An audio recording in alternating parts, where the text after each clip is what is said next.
Hi everyone, मैं इकबाल सिंह। आज हम डिस्कस करेंगे क्लास 10th चैप्टर 12 इलेक्ट्रिसिटी। ये एक फिजिक्स का चैप्टर है। 10th क्लास के स्टूडेंट्स को इलेक्ट्रिसिटी में काफ़ी सारी प्रॉब्लम्स आती हैं, न्यूमेरिकल सॉल्व नहीं होते, चैप्टर समझ में नहीं आता, तो कोशिश करते हैं इसे इजी वे में करने की ताकि हमें सारे जो कंसेप्ट है वो अच्छे से क्लियर हो जाएं। आइए शुरू करते हैं चैप्टर 12 इलेक्ट्रिसिटी। देखिए, जैसा कि चैप्टर का नेम है इलेक्ट्रिसिटी। इलेक्ट्रिसिटी इस चैप्टर के अंदर हम बात करेंगे इलेक्ट्रिक करंट के बारे में।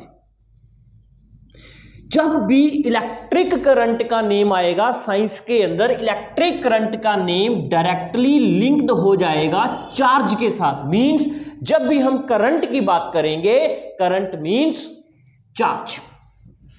करंट की बात होगी तो चार्ज की बात होगी। What is the meaning of charge?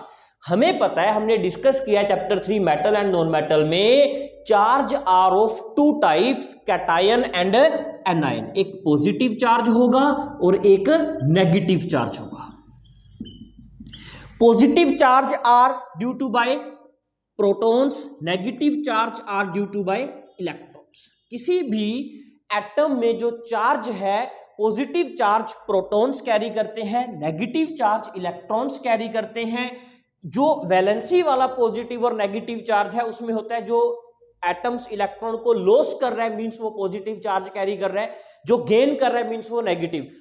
This is the different thing. But ये जो चार्ज है, जो प्रोटॉन्स, एक एटम के अंदर जो प्रोटॉन्स है वो पॉजिटिव चार्ज कैरी करते हैं, जो इलेक्ट्रॉन्स है वो नेगेटिव चार्ज। जब भी बात होगी करंट की, करंट मींस चार्ज। अब चार्ज जब किसी कंडक्टर में फ्लो करेंगे तो उसे हम बोलते हैं इलेक्ट्रिसिटी या इलेक्ट्रिक करंट। अब देखिए, चार्ज को फ्लो करने के लिए भी एक मटेरियल की रिक्वायरमेंट है।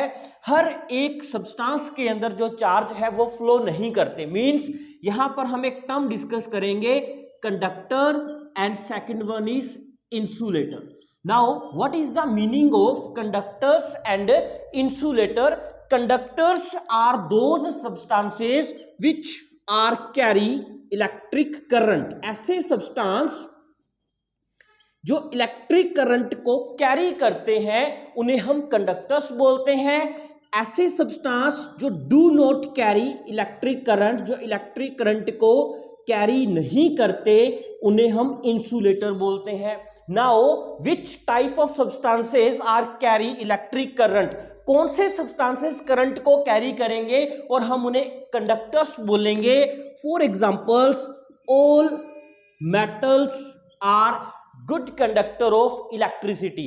वहीं इंसुलेटर्स के अंदर all non metals are poor conductor of electricity. But there is some exceptions.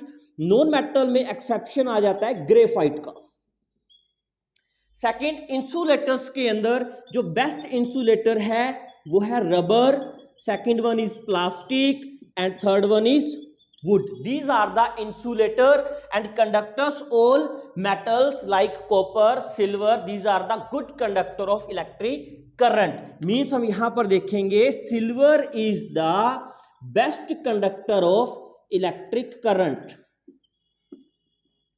सबसे बेस्ट जो कंडक्टर माना जाता है इलेक्ट्रिक करंट का वो सिल्वर माना जाता है। Ag is the symbol of silver. तो यहां पर हमने बात करी कंडक्टर्स क्या होते हैं। ऐसे सब्सटेंस जिसमें करंट कैरी करता है वो कंडक्टर्स हैं। ऐसे सब्सटेंस जिसमें करंट कैरी नहीं करता उन्हें हम इंसुलेटर्स बोलते हैं। जिसमें करंट कैरी करेगा उन्हें हम मेटल्स बोलते हैं। Means metals carry electric current, non metals do not carry electric current except graphite. अब क्वेश्चन आता है एग्जाम में कि all metals conduct electricity, why non metals do not conduct electricity? Why? कि मेटल ही इलेक्ट्रिसिटी कंडक्ट क्यों करते हैं, नॉन मेटल क्यों नहीं करते? मेटल की एक टेंडेंसी है like copper, this is a unstable. जब ये कॉपर अपना दो इलेक्ट्रॉन लॉस करके आयन के फॉर्म में आ जाएगा। अब ये आयंस हैं और आयंस जो है वो इलेक्ट्रिक करंट को कैरी करते हैं। मींस जो मेटल्स होते हैं, मेटल्स के पास फ्री इलेक्ट्रॉन्स होते हैं, so that's why metal carry electric current. But non metal के पास फ्री इलेक्ट्रॉन्स नहीं होते, इसलिए वो इलेक्ट्रिक करंट को कैरी नहीं करते। Why metals conduct electricity? Because metals have free electrons Why non metals do not conduct electricity? Because non metals do not have free electrons. But यहां पर क्वेश्चंस आ जाता है, बच्चों को डाउट आया, सर आपने बोला कि मेटल्स में फ्री इलेक्ट्रॉन्स है, so that's why metals conduct electricity. Non metals में फ्री इलेक्ट्रॉन्स नहीं है, वो इलेक्ट्रॉन को गेन करते हैं, इसलिए वो इलेक्ट्रिक करंट फ्लो नहीं करते। बट आप ये कह रहे हो कि graphite is the good conductor of electricity, ऐसा क्यों हो रहा है बेटा? अगर हम ग्रेफाइट की स्ट्रक्चर में जाए, इसकी जो स्ट्रक्चर है वो हेक्सागोनल है।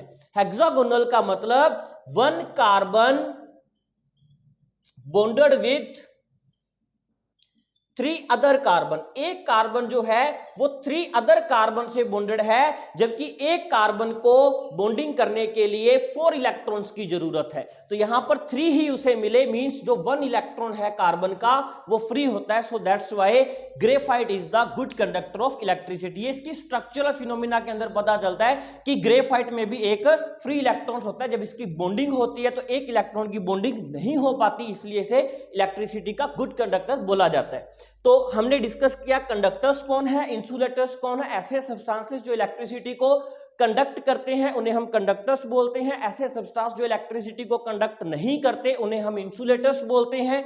इंसुलेटर्स में नॉन मेटल्स आ गए, कंडक्टर्स में मेटल आ गए। इंसुलेटर जो है उसमें एक एक्सेप्शन आ गया नॉन मेटल्स में, ग्रेफाइट का। जो मेटल्स है वो इलेक्ट्रिसिटी कंडक्ट करते हैं। सबसे बेस्ट कंडक्टर जो माना जाता है इलेक्ट्रिसिटी का वो सिल्वर है। अगर आपको एग्जाम में क्वेश्चन आएगा name the good conductor of electricity is silver, आप कॉपर नहीं लिखेंगे, कॉपर इसके बाद आता है। सबसे बेस्ट कंडक्टर जो माना जाता है वो सिल्वर है। फिर क्वेश्चन आता है कि हम हमारे घरों में यूज नहीं करते तो ये थोड़ा सा एक्सपेंसिव पड़ता है, इसलिए हम इसे यूज नहीं करते, ये बजट फ्रेंडली नहीं होता। अब यहां पर हमने डिस्कस किया कि जो करंट है, करंट का जो डायरेक्टली लिंक है वो फ्री इलेक्ट्रॉन से है। फ्री इलेक्ट्रॉन से मीनिंग इलेक्ट्रिक करंट का जो रिलेशन है वो चार्ज से है। इलेक्ट्रिक करंट का मीनिंग चार्ज से है। हम इसे समझे कैसे, तो हम डिस्कस करते हैं इलेक्ट्रिक करंट की definition. Electric current means I. Electric current की डेफिनेशन हो गई rate of flow of charge called electric current. Now what is the meaning of this definition? देखिए electric current is equal to I, flow of charge means Q, rate means in per unit time means T. Electric current की definition हो गई rate of flow of charge in per unit time is called electric current, कि जब किसी conductor में charge flow करेंगे किसी time में उसे हम बोलेंगे इलेक्ट्रिक करंट। फॉर एग्जांपल हम इसे एक एग्जांपल से समझते हैं। एज्यूम करिए वी हैव ए कंडक्टर, हमारे पास एक वायर है, this wire have 2 end, point A and point B. अब देखिए इस कंडक्टर के अंदर हमें देखना है कि इलेक्ट्रिसिटी जो है वो कैसे फ्लो होगी। तो ये जो मेटल है इसमें चार्ज मूव करेंगे, इसमें चार्ज मूव करेंगे। तो जब चार्ज मूव करते हैं तो उसे हम बोलते हैं इलेक्ट्रिक करंट। चार्ज मूव करते हैं तो उसे हम बोलते हैं इलेक्ट्रिक करंट। अब हम क्या कर रहे हैं, जैसे पूरी वायर में चार्ज मूव कर रहे हैं, हमें नहीं पता कि इस चार्ज की रेट क्या है। रेट क्या मींस कि इसकी फ्रीक्वेंसी क्या है, कितने टाइम में कितने चार्ज निकल रहे हैं, मूव कर रहे हैं, हमें उसकी फ्रीक्वेंसी नहीं पता। तो उसके लिए हमने क्या किया, हमने लेट किया कि ये कोई एक पोजीशन है, इस पोजीशन पे हम नोट करेंगे कि किसी भी टाइम टी से यहां से कितने चार्ज मूव हो रहे हैं, किसी भी टाइम टी से यहां से इस पॉइंट से कितने चार्ज मूव हो रहे हैं। This is the electric current, rate of flow of charge, कि पर यूनिट टाइम में कितने चार्ज फ्लो होंगे कंडक्टर में, उसे हम इलेक्ट्रिक करंट बोलते हैं। जितने ज्यादा चार्ज फ्लो होंगे उसे उतना ही ज्यादा इलेक्ट्रिक करंट आएगा। चार्ज अगर कम फ्लो होंगे तो इलेक्ट्रिक करंट जो है वो भी कम आएगा। तो यहां पर हमने इलेक्ट्रिक करंट की डेफिनेशन करी कि electric current means rate of flow of charge in per unit time. आइए इसे थोड़ा सा आगे देखते हैं। Electric current is represented by I, second flow of charge is represented by Q, and in per unit time is represented by T. I is equal to Q by T. यहां पर हम देखते हैं कि कौन क्या है, तो हम लिखेंगे where I is equal to क्या हो गया, electric current, Q is equal to क्या हो गया, charge, T is equal to हो गया टाइम। ये जो मेजरमेंट हमने ली है, हमें मेन न्यूमेरिकल में आइडेंटिफाई करने के लिए इसे पता होना चाहिए इन सभी की एसआई यूनिट। जो इलेक्ट्रिक करंट है इसकी जो एसआई यूनिट है वो होती है एम्पियर। आपको हमेशा न्यूमेरिकल में किसी डिजिट के आगे एम्पियर या ए लिखा हुआ मींस वो आई है। चार्ज की जो एसआई यूनिट है वो होती है कोलंबस, जैसे हम गुलाम बोल देते हैं सी। वहीं जो टाइम है, टाइम हम हमेशा जो है मेजर करेंगे वो सेकंड्स के अंदर। अगर आपको मिनट या आर में दे रखा है तो हमें उसे कन्वर्ट करना पड़ेगा सेकंड्स के अंदर। ये थी एक कॉमन सी डेफिनेशन इलेक्ट्रिक करंट की। बट यहां से ना जरूरी नहीं है भी हमें डायरेक्ट क्वेश्चन पूछा जाए बोर्ड एग्जाम्स के अंदर कि डिफाइन इलेक्ट्रिक करंट। एग्जामिनर कोशिश करता है कि थोड़ा ट्विस्ट क्रिएट कर दिया जाए क्वेश्चन के अंदर, एक नए पैटर्न में पूछा जाए। यहां देखिए जो इलेक्ट्रिक करंट आई है, आई की जो एसआई यूनिट है वो क्या है? एम्पियर। आई की एसआई यूनिट क्या है? एम्पियर। तो मैं आई की जगह लिख रहा हूं ए। क्यू की जो एसआई यूनिट है चार्ज, चार्ज की एसआई यूनिट कूलम, यहां लिख रहा हूं सी। टाइम की जो एसआई यूनिट है वो है सेकंड, यहां लिख रहा हूं एस। तो यहां पर जैसे एक फॉर्मूला आ गया, A is equal to charge flow in per second, ये एक फॉर्मूला आ गया। तो एग्जामिनर आपसे क्या पूछेगा? एग्जामिनर पूछेगा डिफाइन 1 एम्पियर। आपको ये नहीं कहेगा कि डिफाइन इलेक्ट्रिक करंट, वो तो पता ही है rate of flow of charge is called electric current. Meaning इसका भी सेम है, बट एग्जामिनर ने पूछ लिया डिफाइन 1 एम्पियर। अब सर पता नहीं चल रहा कि डिफाइन 1 एम्पियर मतलब आपने तो डेफिनेशन करवाई नहीं। अगर आपको इस तरीके की डेफिनेशन आ जाती है, अब देखिए कि यहां पर इस फॉर्मूले से 1 एम्पियर की वैल्यू कब आएगी? ए की वैल्यू अगर 1 हमें चाहिए तो ये कब आएगी? अगर सी भी 1 हो और सेकंड भी 1 हो। 1 कूलम चार्ज फ्लो करेगा 1 सेकंड में, then A is equal to हो जाएगा 1। तो यहां पर हम डेफिनेशन क्या लिखेंगे? 1 coulomb of charge flow in 1 second called 1 ampere. कि 1 कूलम का चार्ज 1 सेकंड के लिए फ्लो हो रहा है, उसे हम 1 एम्पियर बोल रहे हैं। उसके बाद एम्पियर की कई बार स्मॉल यूनिट्स भी हमसे पूछ ली जाती है। लाइक एग्जामिनर हमें बोल देता है क्वेश्चन में कि हमें कोई करंट फ्लो हो रहा है वो मिली एम्पियर में हो रहा है। वहीं या हमें बोल देता है कि करंट फ्लो हो रहा है वो माइक्रो एम्पियर में फ्लो हो रहा है। अगर हमें मिली एम्पियर या माइक्रो एम्पियर में करंट मिलता है तो उसे हमें मिली या माइक्रो से एम्पियर के अंदर कन्वर्ट करना होता है। अगर मिली एम्पियर हमें मिले तो हमें मल्टीप्लाई करना होगा 10⁻³ से, जो करंट है वो हमारा एम्पियर के अंदर आ जाएगा। अगर माइक्रो मिलता है तो हमें मल्टीप्लाई करना होगा 10⁻⁶ से, तो हमारा जो करंट है वो एम्पियर के अंदर कन्वर्ट हो जाता है। तो एक कॉमन सी डेफिनेशन थी इलेक्ट्रिक करंट के बारे में। इलेक्ट्रिक करंट में हमने जो भी बात करी वो चार्ज के बारे में बात करी कि किसी कंडक्टर में मींस किसी वायर में जब चार्ज फ्लो करते हैं हम उसकी रेट कैलकुलेट करते हैं कि सर कितने मिनट में कितने सेकंड्स में एक पर्टिकुलर पॉइंट से कितने चार्ज मूव हो रहे हैं, उसे हम बोलते हैं इलेक्ट्रिक करंट। अगर हमें इलेक्ट्रिक करंट अच्छे से समझ में आ गया तो आगे इलेक्ट्रिक पोटेंशियल और पॉइंट्स जो है ओम्स लॉ वाले वो अच्छे से समझ में आ जाएंगे। ये इस चैप्टर का एक बेस है, कॉमन डेफिनेशन है इलेक्ट्रिक करंट की, ये हमें अच्छे से क्लियर होनी चाहिए। अगर हमें ये क्लियर हो जाती है तो हम चलते हैं अब नेक्स्ट एक सेकंड टॉपिक के ऊपर। अब देखिए इलेक्ट्रिक करंट की हमने एक डेफिनेशन कर ली। जो इलेक्ट्रिक करंट है rate of flow of charge is called electric current. लेकिन जो इलेक्ट्रिक करंट है ये फ्लो कैसे होता है? इलेक्ट्रिक करंट जो है ये फ्लो होता है बेटा एंड टू एंड, मींस इसका कोई भी ओपन सिस्टम नहीं है। मींस ये एयर में फ्लो नहीं हो सकता, इसका ओपन सिस्टम नहीं है। जो इलेक्ट्रिसिटी है ये एक क्लोज सिस्टम है। Close system means end to end, एक पॉइंट से पॉइंट तक का जो सिस्टम है वेरी करता है। इलेक्ट्रिक करंट की मेन मीटर से वायर किसी डिवाइस तक आएगी तो करंट फ्लो होगा। अदरवाइज ऐसा नहीं है कि एयर में ही करंट आ रहा है, हम स्विच ऑन कर दें, हॉटस्पॉट ऑन कर दें, ब्लूटूथ कनेक्ट कर दें और हमारे चार्जिंग होने लग जाए। नहीं, हमें डायरेक्ट उस डिवाइस को कनेक्ट करना पड़ेगा, उसे अटैच करना पड़ेगा, तभी जाके इलेक्ट्रिक करंट जो है वो फ्लो होगा।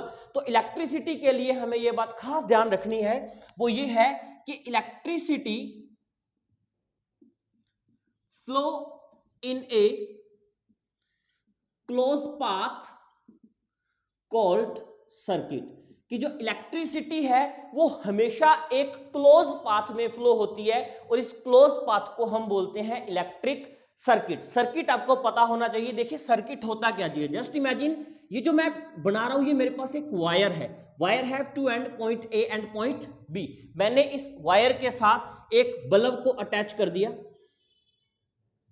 ये एक बल्ब है, मैंने वायर के साथ एक बल्ब को अटैच कर दिया, ये एक बल्ब है और ये वायर है, वायर का एंड है point A and point B. अब मेरे को इस वायर को चलाना है, चलाने के लिए मुझे घर में एक सॉकेट की जरूरत पड़ेगी जिसमें वायर को उसमें अटैच करूंगा, अटैच करने से जो बल्ब है वो ग्लो करेगा, मींस सर्किट की जरूरत पड़ेगी। वो सर्किट क्या होता है, देखिए सबसे पहले ये सर्किट है, मैं सर्किट में एक एमीटर लगाऊंगा। ये एमीटर होता है करंट की रीडिंग को बताने के लिए कि हमारे सर्किट में कितनी एम्पियर का जो करंट है वो फ्लो हो रहा है। फिर हम इसे जैसे कनेक्ट करते हैं बैटरी से,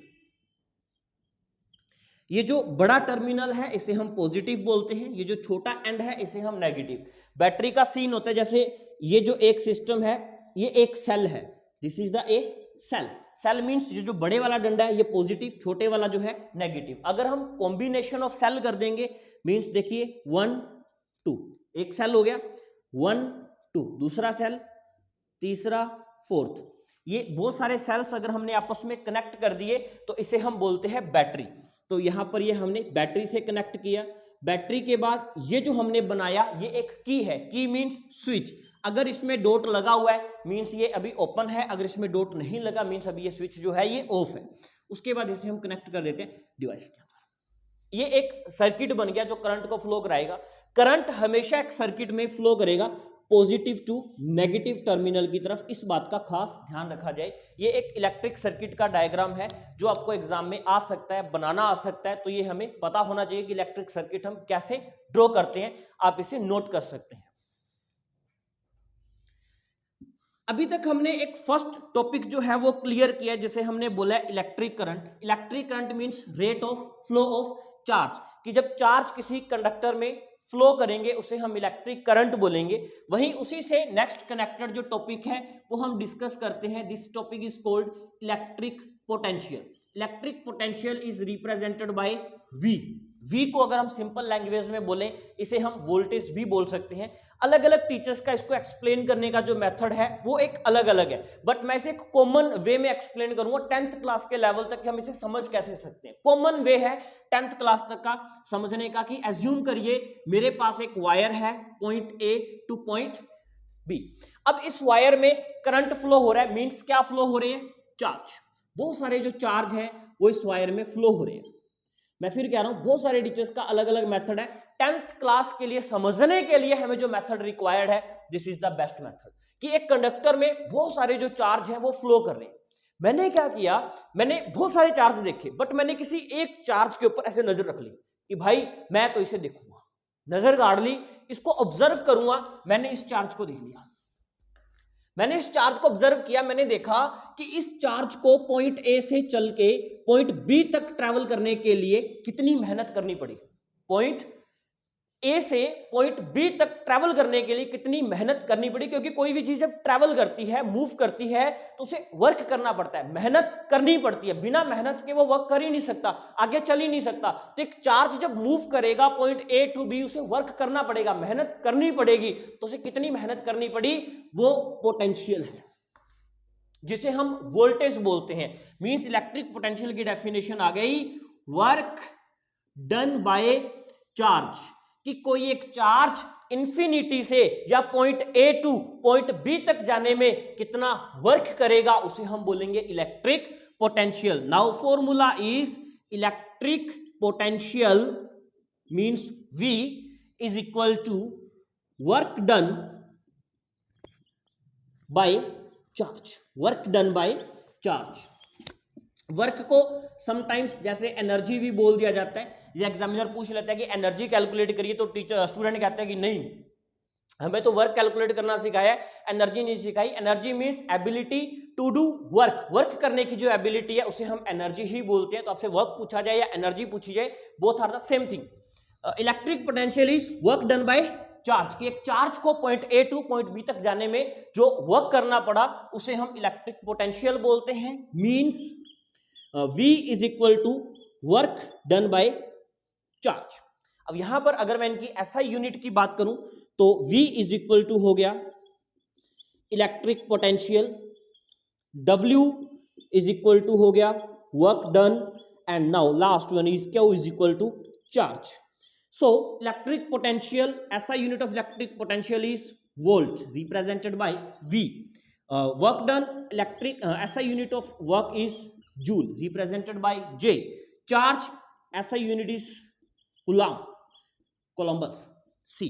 अब ये इलेक्ट्रिक पोटेंशियल के बारे में बातें होगी। अब इलेक्ट्रिक पोटेंशियल में हमें एग्जामिनर क्या पूछ सकता है, हमें एग्जामिनर पूछ सकता है डिफाइन 1 वोल्ट, डिफाइन 1 वोल्ट। अब 1 वोल्ट कब आएगा, जब 1 जूल ऑफ वर्क डन होगा बाय 1 कूलम ऑफ चार्ज। तो हम लिखेंगे 1 joule work done bye 1 coulomb of charge, कि जब एक 1 कूलम का चार्ज 1 जूल वर्क डन करेगा, it is called 1 volt of electric potential. उसे हम 1 वोल्ट ऑफ इलेक्ट्रिक पोटेंशियल बोलेंगे। अगर 1 जूल जो है वर्क डन होगा by 1 coulomb of charge, it is called 1 volt या 1 पोटेंशियल डिफरेंस। तो ये हमारा इलेक्ट्रिक पोटेंशियल आ गया। बट समटाइम्स बच्चों को पूछ लेता है कि इलेक्ट्रिक पोटेंशियल डिफरेंस क्या होता है। तो electric potential difference is nothing, electric potential difference means two electric potential के बीच का डिफरेंस। अगर हम पूछे कि किसी एक वायर में दो जगह अलग अलग इलेक्ट्रिक पोटेंशियल है, so means point A and point B, on the point A जो इलेक्ट्रिक पोटेंशियल है वो V है, A है, और B पर जो इलेक्ट्रिक पोटेंशियल है वो B है। तो इलेक्ट्रिक पोटेंशियल का डिफरेंस कैलकुलेट करो, उस कंडीशन में हम लिखेंगे VB minus VA। Final electric potential minus initial electric potential is work done by charge. तो electric potential difference is nothing for 10th class students, कोई इतनी खास बड़ी बात नहीं है। सिर्फ हमें क्वेश्चन के अंदर 2 इलेक्ट्रिक पोटेंशियल गिवन होंगे, और ये जो 2 इलेक्ट्रिक पोटेंशियल गिवन है इसे हमें माइनस करना होगा। VB माइनस VA मींस जो इलेक्ट्रिक पोटेंशियल फाइनल है उसे माइनस करेंगे इनिशियल में से, तो हम इजीली जो वर्क या चार्ज है वो कैलकुलेट कर सकते हैं, या इवन दो हम इलेक्ट्रिक पोटेंशियल भी कैलकुलेट कर सकते हैं। तो ये जो हमारी बात थी ये थी इलेक्ट्रिक पोटेंशियल के बारे में। Electric potential is work done by charge. अभी तक हमने यहाँ पर 2 पॉइंट्स जो है वो डिस्कस किए हैं। इलेक्ट्रिक करंट हमने डिस्कस किया अच्छे से, इलेक्ट्रिक पोटेंशियल डिस्कस की है। नेक्स्ट वीडियो के अंदर हम डिस्कस करेंगे कुछ क्वेश्चंस और Ohm's law. Ohm's law is the very most important topic for 10th class. आपको यहां से ओम्स लॉ से 5 मार्क्स का क्वेश्चन भी आ सकता है, वो हम आपको नेक्स्ट वीडियो के अंदर डिस्कस करेंगे। आप इस वीडियो को देखिए, अगर कोई डाउट है तो आप मेरे से क्लियर कर सकते हैं। स्क्रीन पर जो नंबर आ रहा है मेरा, वहां से कॉल करके आप डाउट क्लियर करिए। तब तक के लिए थैंक यू।